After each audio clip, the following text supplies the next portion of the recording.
Do you think that Kendrick's new album is a more coherent Black Messiah? Hold on. So,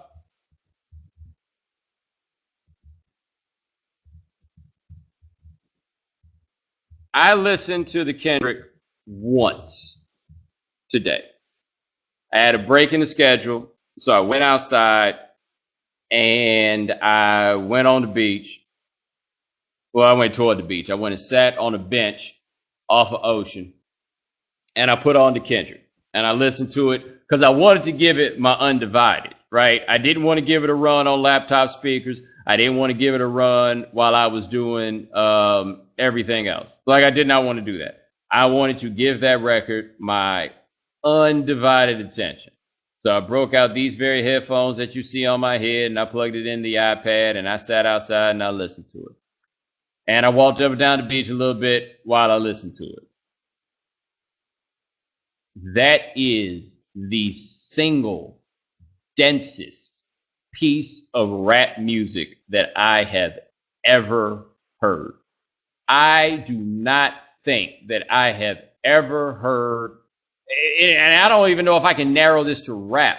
I don't know if I can think of a time that I have heard a record that is trying to jam so much into one album. And I don't mean that like in the double album sense where people are trying to jam so much content and then it winds up being sprawling and too long. This thing isn't sprawling. This thing is packed. It is 100% packed. It is packed in terms of the lyrics. It's packed in terms of the themes. It is packed musically. How the fuck did this record come out on Sunday night and anybody on Monday is saying anything other than sounds pretty good so far? How can you? There's too much stuff to go through. There's just too much. Like, okay, so the Good Kid, Mad City. I know there are a lot of people who bring up, and it's fair, that I was slow to get on the Good Kid, Mad City wagon. One important thing that I realized about Good Kid, Mad City was that the first time I listened to it on headphones, I thought it was great. I couldn't figure out why I didn't like it in my house, and I found out that two of my speakers weren't firing. And that was why it wasn't there for me, because it didn't feel like it was there for me, right? This one, like, it's a funk record, and then there's all this crazy stuff he's trying to get straight thematically in it. And I just don't know how you can feel like you have a real good handle on what in the world he's trying to say after listening to it over the course of one day or one night. Like, I don't see how. I just don't. Now, I see something here that's interesting that says here, it's a lot of Stankonia comparisons. I don't know about comparing this to Stankonia, and I thought about that. Because, like, so Stankonia, which I like a lot, Stankonia, I feel like, and maybe the thing that this has in common with Stankonia is I feel as though Stankonia, chaos is a theme. Like, they are in chaos, the music is chaotic, and so much of everything they talk about on that album feels like it's born of chaos. And with kind of the overwhelming blackness of this record and what appears to be Kendrick's belief that black folks are in a state of peril, maybe that's somewhat intentional, right? But I just don't know how you can feel like you are saying anything halfway informed about this record after you give it a nice long while. And I don't think that this is going to be a situation where it's just like, I got to listen to this 2 or 3 times to figure out what's going on. I don't think that that's what's going on here. Like, a lot of this isn't going to make sense. Like, a lot of this is going to be wrong. I can tell pretty clearly of that. Now, after saying all of this, I'll give you this point.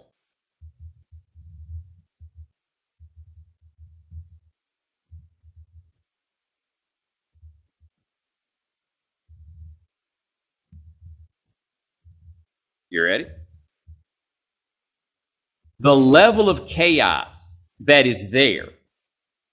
And all the noise and all the sound and all the noise and the stuff and what he's talking about, like all of it there, I find myself amazed, absolutely and totally amazed that he was able to even do it. Like just the time and place element of it is this, like it's furious. Like it's like the dude is furious there, right? Like I wonder if by the time that this is all over, the ability to appreciate this record is not going to be about anything he actually said and everything about the way that he felt. Everything. Because even after just one run, I felt like I heard a few things that just didn't make any damn sense, right? I just can't, I mean, but just the whole and total feeling of chaos. And I don't know if I would have sit around and listen to a record that just feels chaotic, but the absolute feeling of chaos. Like, I don't know how much I'm going to wind up actually listening to this, but it is impossible for me when I listen to it not to just be overwhelmed and amazed by, like, for lack of a better term, the sight of it all. Like the spectacle of it all.